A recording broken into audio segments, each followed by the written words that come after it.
शब्दांचे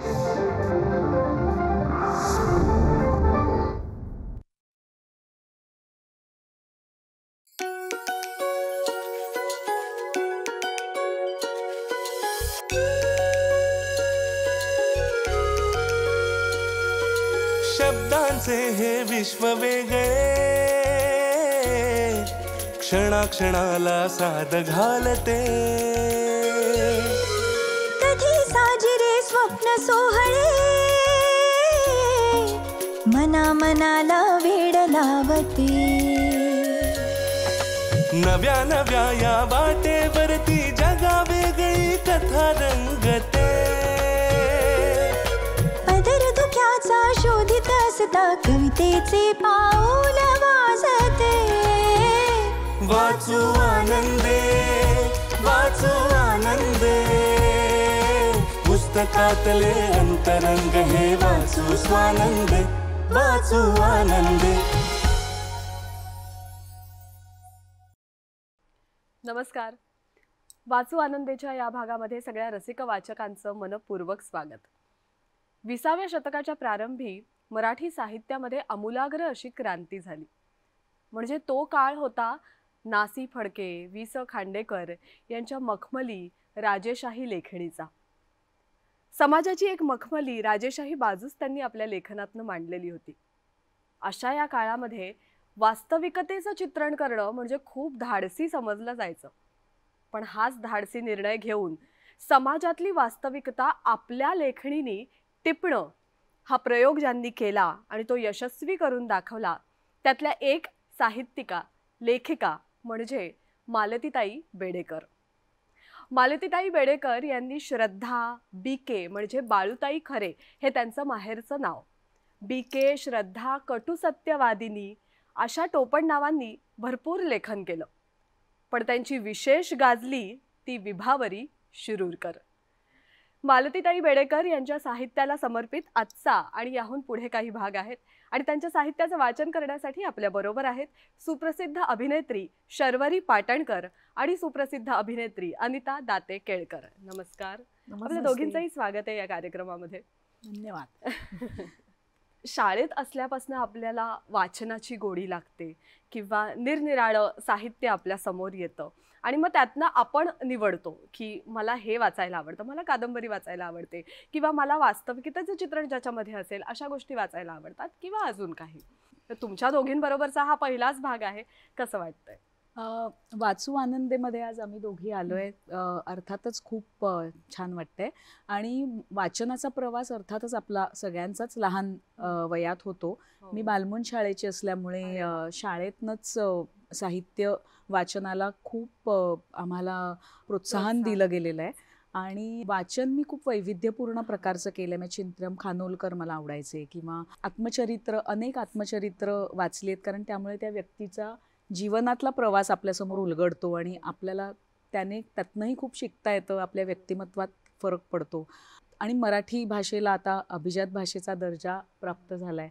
आपल्याकडचं साहित्य इतकं संपन्न आणि समृद्ध आहे की ते त्या जुन्या काळापासनं आपण म्हणजे लिहिलं गेलं आहे की ते सगळं संपूर्णपणे वाचणं हे अशक्यप्राय अशी गोष्ट आहे. त्यामुळे त्यातलं जे काही निवडक आपल्याला वाचता येईल आणि आवडेल असं वाचन मी करत आलेली आहे. अरे वा. माझं वाचनाची सुरुवात अत्यंत बेसिक गोष्टीपासून झाली, ती म्हणजे बडबड गीतं. आणि ती जशी आपण पाठ करतो म्हणजे कोणीतरी म्हणून दाखवतो आणि आपण पाठ करतो तसंच आपण सुरुवातही तशीच बऱ्याचदा करतो की ते चित्र पाहतो आणि ते चित्राबरहुकूम काहीतरी वाचण्याचा प्रयत्न करतो. त्याच्यात यमक असतं, त्याच्यात छंद असतो, ते वाचायची सुरुवात झाली आणि नंतर मग गुजगोष्टी वाचल्या, दिवाकरांच्या नाट्यछटा वाचल्या आणि मला असं वाटतं की दिवाकरांच्या नाट्यछटांमुळे मला नाटकाची ओळख झाली आणि ते काहीतरी सादर करून बघावं असं वाटलं.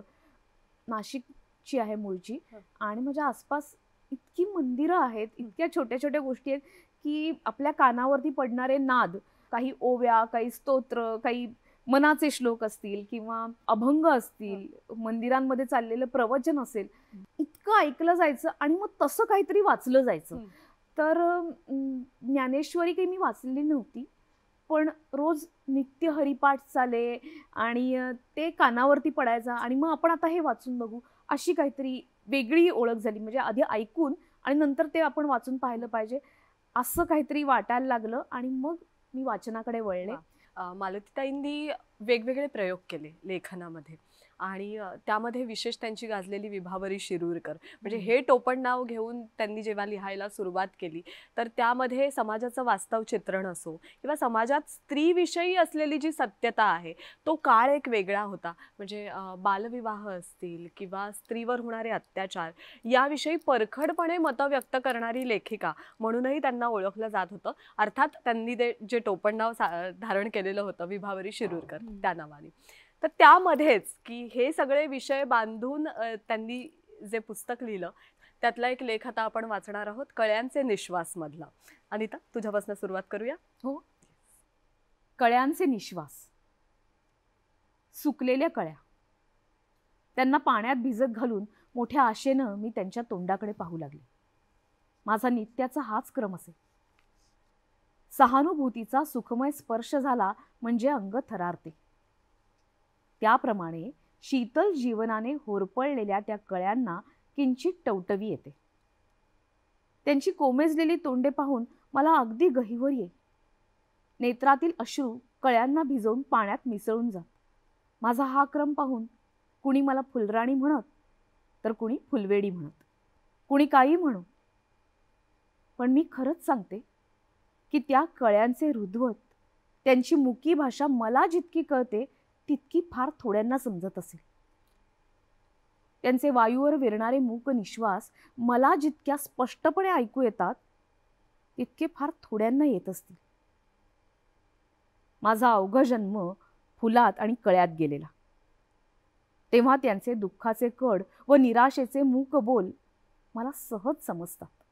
समान धर्मामुळे या गोष्टी होतात असंही वाटल्यास म्हणा. सूर्यफुले सूर्योदय पाहायला किती उत्सुक असतात.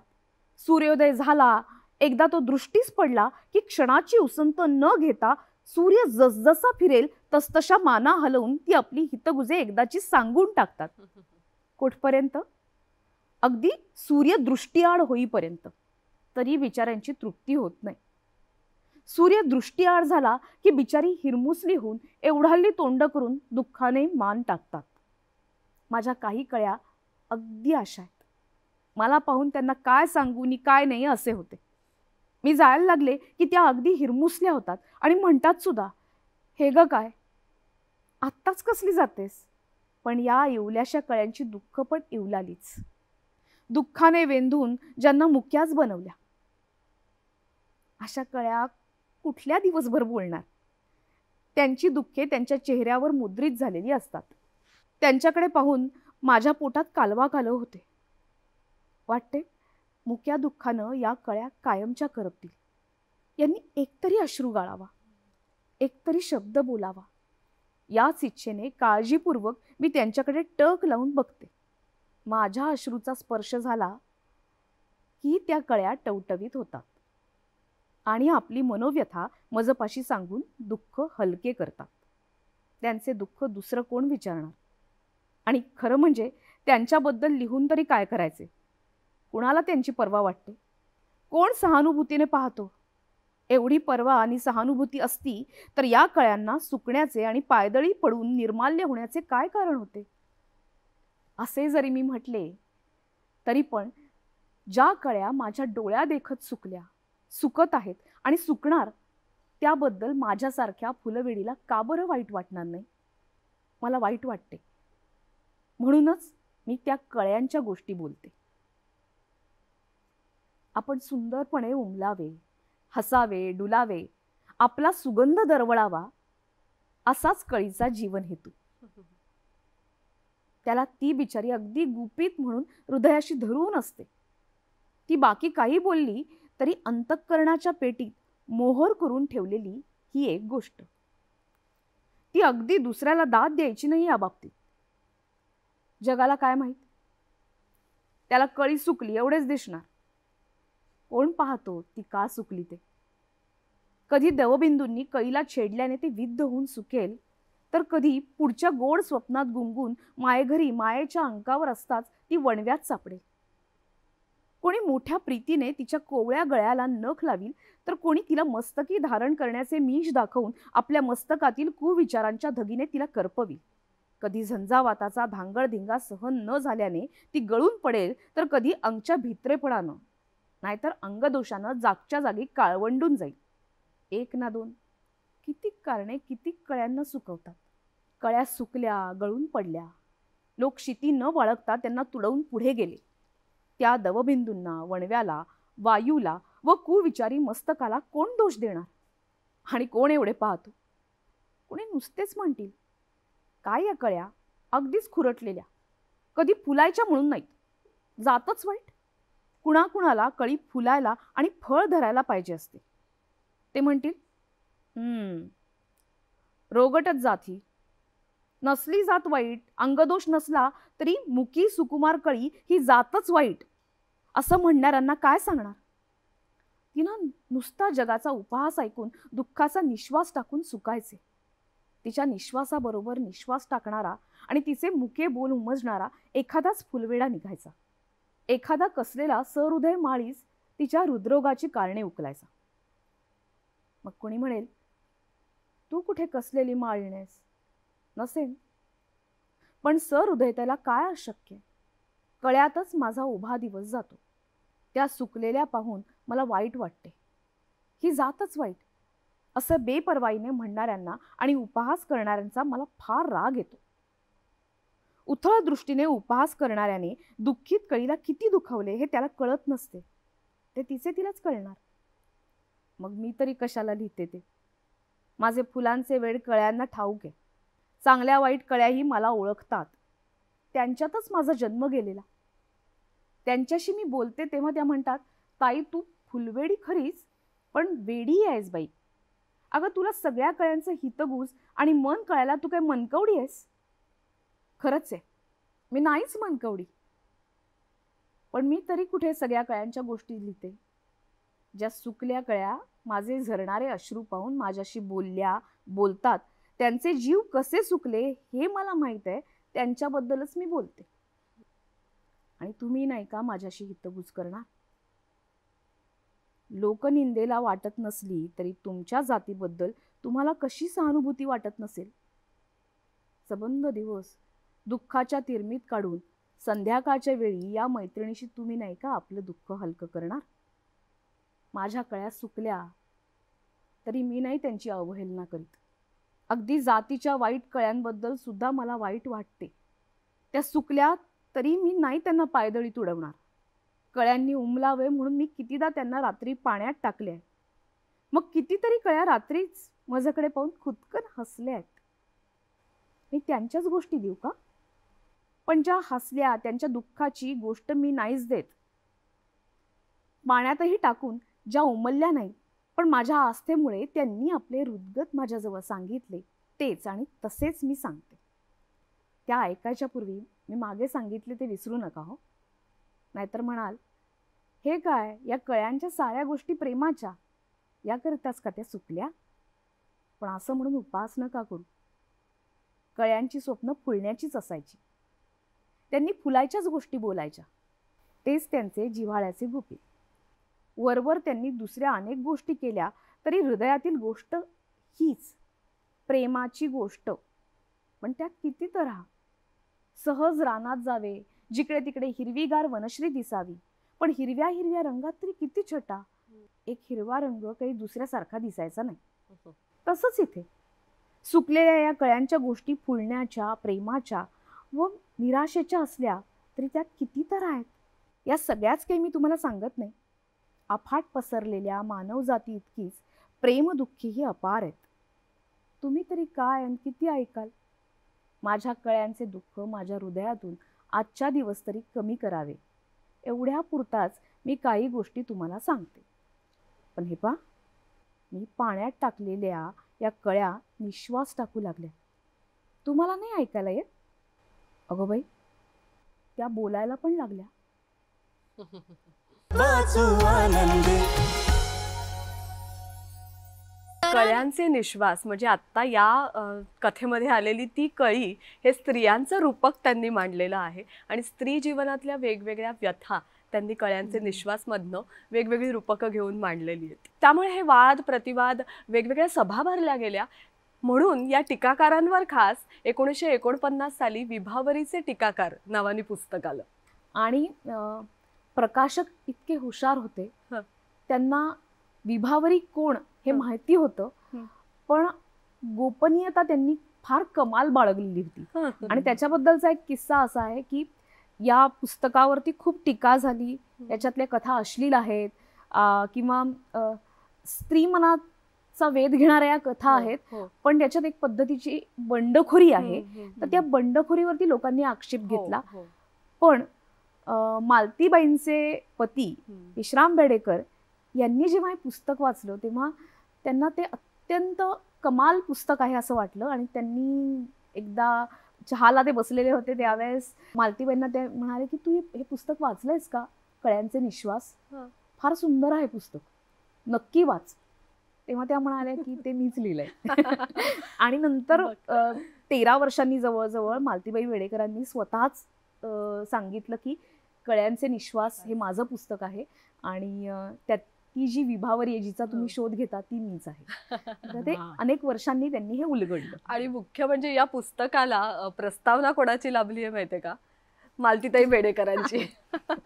म्हणजे त्यात त्यांनी लेखिका कशा पद्धतीने यात वावरलेली आहे या पुस्तकामध्ये याचं सुद्धा वर्णन केलंय. पण ही प्रस्तावना वाचताना कुठेही असं वाटत नाही की याच विभावरीताई आहेत किंवा विभावरी शिरूरकर आहेत. आणि मला गंमत अशी वाटते की हे पुस्तक 1930-33 साली आलंय ना, म्हणजे माझ्या वडिलांचा सुद्धा तेव्हा जन्म झालेला नव्हता. म्हणजे साधारण त्या काळात म्हणजे 80-90 वर्षांपूर्वी हे विचार त्यांनी मांडले.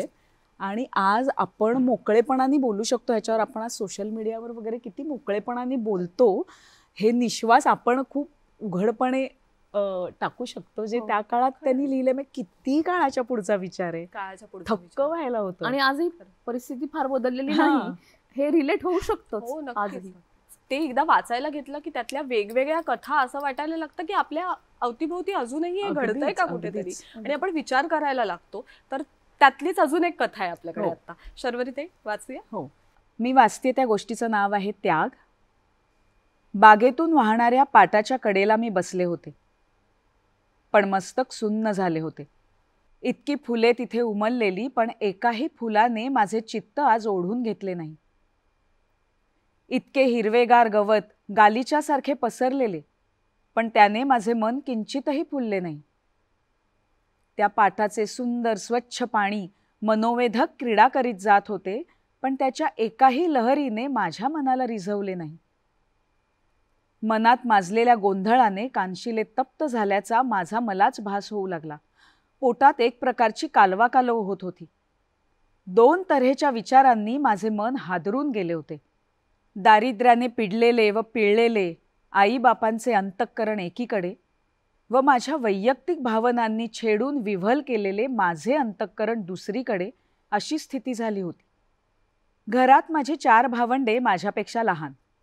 लहान म्हणजे इतकी की त्यापैकी एकानेही अजून हायस्कूलची मजल पुरी केलेली नव्हती. वडिलांना मिळणारे 50 रुपये. ते ग्रॅज्युएट व त्यांना शिक्षणाची आवड. आपल्या कुटुंबाने नाव काढावे ही त्यांना केवढी तळमळ. पण दैवाचे लागेबांधे काही विचित्रच असतात. मी सर्वात मोठी. मी ग्रॅज्युएट झालेली होते. माझ्या व इतर भावंडात वयाचे इतके अंतर होते की वडिलांच्या कुटुंबाला त्यांच्या हयातीत एकाही मुलाकडून हातभार लागण्याचा संभव नव्हता. वडिलांच्या पूर्ववयात माझा जन्म आणि त्यांच्या उतारवयात 2-2 वर्षांच्या अंतराने 4 मुले झालेली. अर्थात न कळता अगर न बोलताही ही जबाबदारी माझ्यावरच पडली. वडील पेन्शनीला आलेले, मुले तर नुकतीच भुईतून वर येत असलेली. अशा स्थितीत घरची स्थिती न उमगणे म्हणजे माझ्यासारखी अधम मीच, या विचारांनी मी संसाराला मदत करीत होते.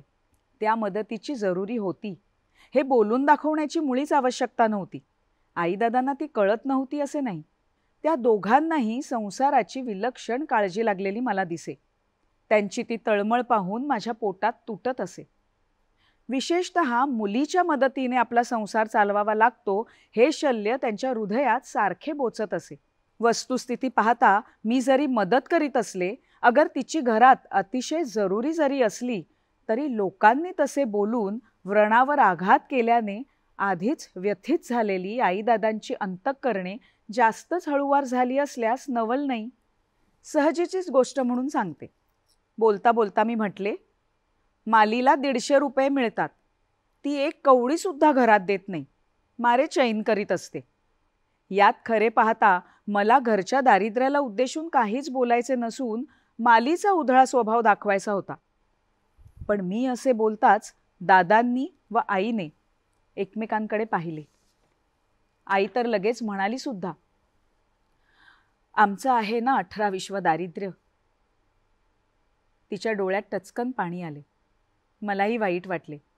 सहजासहजी बोलण्यात सुद्धा त्यांना पुष्कळ वेळा वाकडेपणा वाटे आणि मलाही कधी कधी त्यांच्या विनाकारण संशयी स्वभावाची जिकीर येई. कधी कधी आई म्हणे, काही झालं तरी मुली त्या मुली व मुलगे ते मुलगे. प्रथम मला असल्या बोलण्याचा रागही येई, कारण त्यांची मनस्थिती मला बरोबर कळत नसे. मला वाटे, असता अगदी मोठा मुलगा तर याहून त्याने काय मदत केली असती. मी तर नोकरीशिवाय शिकवण्याही करीत होते. इतके करूनही जर आईदादांचे समाधान नाही तर त्यांच्या मनाचाच तो दोष. महिन्याला मला जो पगार मिळे तो मी तसाच त्यांच्या स्वाधीन करी. मी मिळवती म्हणून माझ्याकरता ही अमुक गोष्ट मी करणार असे मी कधीच म्हटले नाही. मुलाने असे कधी केले असते का? माझ्या लहान भावंडात आणि माझ्यात सारखाच आज्ञाधारकपणा होता. कोणतीही बारीकशी गोष्ट सुद्धा आईदादांना विचारल्याशिवाय किंवा कळवल्याशिवाय मी केली नाही. इतका अर्ध्या वचनात मुलगा तरी राहिला असता का? त्यामुळे आई जेव्हा मुलगे ते मुलगे व मुली त्या मुली असं म्हणे, तेव्हा पक्षपाताशिवाय दुसरे समर्पक कारण मला कोणतेच दिसत नसे. काय असेल ते असो, त्यांच्या स्वाभिमानाला आलेली धार व लोकांची बोलणी यामुळे हे गाडे माझ्यावर अधिकाधिक उरफाटू लागले. माझेही मन विटू लागले. पण काही झाले तरी आईदादांचे मजवरील अगर माझे त्यांच्यावरील प्रेम अलोट होते. त्यामुळे मन विटले तरी प्रेमाचा प्रभाव अधिक असल्याने मनावर आलेले हे पटल निघून जाण्याला फार वेळ लागत नसे. असेच किती दिवस चालले होते. पण एवढे मात्र खरे की काही बाबतीत आम्ही स्पष्ट मनमोकळी बोलत नाहीशी झालो. त्यामुळे अशा संदिग्धतेतून गैरसमजाची जाळी विणली जाऊ लागली व जेव्हा कधी त्यात मनगुर फटे तेव्हा त्या मनस्तापाला सीमा उरत नसे. मग मन शांत करण्यासाठी मी कुठेतरी एकांत जागी जाऊन बसे. पण तशा अवस्थेत सृष्टीचे सौंदर्य सुद्धा माझ्या डोळ्यांना विषाप्रमाणे वाटल्यास नवल कोणते. पण नेहमीच्याही मनस्तापापेक्षा त्या दिवशीचा मनस्ताप काही वेगळाच होता व त्याला कारणेही तशीच होती. मला एक स्थळ सांगून आले होते. मलाही असे वाटू लागले होते की एवीतेवी घरात असे चालते, मग मीच होऊन यातून का सुटू नये. या विचारानेच मला दादांनी स्थळाबद्दल विचारताच मीही बरं विचार करते असे म्हटले. त्या दिवशी मला जणू कोणी कड्यावरून लोटायला काढलीये किंवा वाघाच्या जबड्यात द्यायला उभी केलीये अशी भेदरलेली अवस्था माझ्या मनाची झाली होती. लग्नाची, विशेषतः अनोळखी वराची मला इतकी भीती वाटत होती की काही सांगता येत नाही. त्यामुळे होय ही अक्षरे 56 वेळा मनाने वावटळीसारखी उडवून लावली. दादांनी तर असे म्हटले की सर्व बाजूंनी स्थळ चांगलं आहे व लोकही नावं ठेवतात. बरं, कधीतरी ही गोष्ट करायचीच आहे, तेव्हा या दृष्टीनं तू विचार कर. मीही सुस्थळ म्हणून विचार करीत होते. तरीही मनाची बावरलेली अवस्था कशी झाली होती हे कळायला प्रौढ कुमारिकाच व्हायला पाहिजे. त्या दिवशी रात्री मी नित्याप्रमाणे निजले, पण झोप कशी ती येईना. उगीच आपले डोळे मिटल्याचे आणि झोप लागल्याचे सोंग केले. दोनाचा ठोका ऐकला तरी झोप लागली नाही. डोके अगदी भणाणून गेले होते. शेवटी एक प्रकारे ग्लानीच म्हणाना, पण 1 तास डोळा लागला आणि पुन्हा जागी झाले ती आईचा हुंदका ऐकून. पोटात चर्र झाले, पण जागेपणाची काही चिन्हे न दाखवता मी आईदादांची बोलणी ऐकू लागले. काही झालं तरी हे लग्न केव्हा तरी व्हायचंच आणि ते व्हायलाच पाहिजे. आता हुंड्याचा प्रश्न आला तर काय करायचं. आईने सुस्कारा टाकला, दादांनीही टाकला. माझ्या पोटात कालवू लागले. काय करणार बिचारी? माझ्या एकटीसाठी त्यांच्या संसाराचे मी स्मशान बनवणार ना? माझे हृदय भरून आले. त्याबरोबर एकदा वाटले की उठून आईला सांगावे, आई तुम्ही अगदी काळजी करू नका, मला मुळीच लग्न करायचं नाही. पण तसं बोलायला ती वेळही योग्य नव्हती, म्हणून मी तशीच पडून राहिले. पाहूया आणखी काय बोलताहेत ते. त्यांची मनं तरी मोकळी होऊ द्यावी. शेवटी आईच निश्चयानं म्हणाली, ते काही नाही, एकदाच निश्चय केला पाहिजे. आपण संसार वाढवला तर त्याची विल्हेवाट बरी वाईट कशी तरी आपणच लावली पाहिजे ना. त्याला दुसऱ्याची अपेक्षा कशाला ठेवावी. झालं एवढं पुष्कळ झालं. हो, पण आजच इतका प्रश्न आला आहे असं मला वाटत नाही. ती काय ठरवते ते पाहू, त्यावर सगळं अवलंबून आहे. अहो पण तिने होय म्हटल्यावर का मग विचार करायचा आहे? ती हो म्हणणार असेच धरून चालले पाहिजे बोलून चालून? वडिलांच्या कुटुंबाची व माझी भवितव्यता याबद्दल माझ्या मनात झगडा चालला होता. शेवटी मी घरी परतले. मी मनाशी कायम केलेल्या निश्चयामुळे मला एक प्रकारचे विलक्षण समाधान वाटत होते. मी दादांना म्हटले, दादा पुष्कळ विचार करून माझा विचार कायम ठरला आहे. मला काही इतक्यात लग्न करायचे नाही.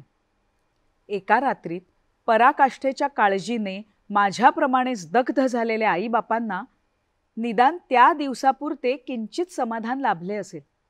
माझ्या निश्चयामुळे मला अगोदर लाभलेल्या विलक्षण समाधानात त्यांच्या समाधानाने भरच पडल्याशिवाय राहिली नाही. एक प्रकारच्या तुलनेने मला माझे आईवडील इतर कित्येक ठिकाणी दिसणारे आईबाबांपेक्षा श्रेष्ठ वाटू लागले. पुष्कळ मुली मला अशा माहिती आहेत की त्यांचे आईबाप घरच्या अडचणीसाठी त्यांना स्पष्टपणे लग्न न करण्याबद्दल बजावतात किंवा आपली दुःखद कहाणी त्यांच्या पुढे उभी करून या नाही त्या रीतीने त्यांना अविवाहित राहण्यास भाग पाडतात. मला असे वाटू लागले की माझे दादा कितीतरी चांगले आहेत. त्यांनी अशी सक्ती माझ्यावर कधीच केली नाही. उलट माझे चांगले व्हावे, लग्न होऊन माझ्या मनाप्रमाणे व ध्येयाप्रमाणे माझे आयुष्य जावे अशी तळमळ लागलेली त्यांच्या वागण्यात मला नेहमी दिसल्याशिवाय राहत नसे. एक प्रकारे दारिद्र्य दुःखाच्या असहाय्य परिस्थितीत सापडल्यामुळे माझ्या लग्नाचा प्रश्न त्यांना स्वतःच्या व प्रपंचाच्या भवितव्याबद्दल चिंतातूर करीत असला तर तो त्यांचा दोष कसा म्हणता येईल? आई दादा बिचारी परिस्थितीपुढे काय करणार? त्यांनी काय तो विचार ठरवायला मला मोकळीक ठेवली होती ना. मग झाले तर माझ्या स्वतंत्र विचारानेच मला वाटू लागले की ज्यांनी मला हाल सोसून लहानाची मोठी केली व इतका विचार करण्याची पात्रता आणून दिली त्या माझ्या आई दादांना म्हातारपणी ज्यामुळे यत्किंचितही त्रास होईल असे मी काहीही करणार नाही. लग्न करून स्वतःचेच सुख पाहणे म्हणजे निव्वळ स्वार्थीपणा होय असे माझे मलाच आता वाटू लागले. आणि म्हणूनच लग्न न करण्याच्या निश्चयाने मला अतिशय समाधान प्राप्त झाले. परमेश्वरा, स्वार्थत्यागाचे हे समाधान पुढे असेच कायम टिकेल ना? वाचू आनंदी. एकतर स्त्रीचं व्यक्तिमत्व कसं असतं बघ की सुरुवातीला ती अबोल असते, पण मग जेव्हा जेव्हा जेव्हा तिला त्या गोष्टी खटकत जातात तेव्हा तेव्हा ती बोलती होत जाते. तसा मालतीताईंचा लेख ना सुरुवातीला एका वेगळ्याच वळणावर असतो आणि मध्येच चटकन असा काही वळण घेतं की खऱ्या अर्थाने म्हणजे खरे विषय त्या मांडायला लागतात. आणि त्याग, स्त्री प्रत्येक प्रकारचा त्याग करते, त्याबद्दल अनेक कहाण्या लिहिल्या गेलेल्या आहेत. पण अशाही पद्धतीचा त्याग, आईवडिलांच्या सुखासाठीचा त्याग, आणि तरीही स्त्रीच्या मनातली घालमेल जी प्रत्येक वेळेला असते, करू की नको करू, करू की नको करू, ते सगळा तो ग्राफ असा त्यांनी छान मेंटेन केलेला आहे ह्याच्यामध्ये. खरोखर म्हणजे मालतीताईंचं साहित्य वाचनासाठी आपण आजच्या या भागातनं सुरुवात केलेली आहे. पुढचे सुद्धा भाग आपण मालतीताईंचं साहित्य वाचणार आहोत आणि तुम्ही दोघी साथीला असणार आहातच. तुर्तास मी तुम्हा दोघींचा इथेच निरोप घेते, पण पुन्हा भेटणार आहोत आपण पुढच्या भागात. धन्यवाद. थँक्यू.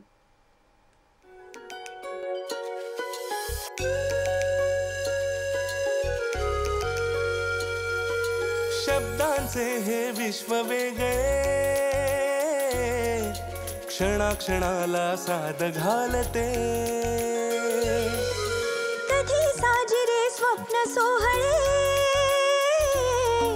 मना मनाला वेड लावते. नव्या नव्या या वाटेवरती जगा वेगळी कथा रंगते. पदर धुक्याचा शोधित असता कवितेचे पाऊल वाजते. वाचू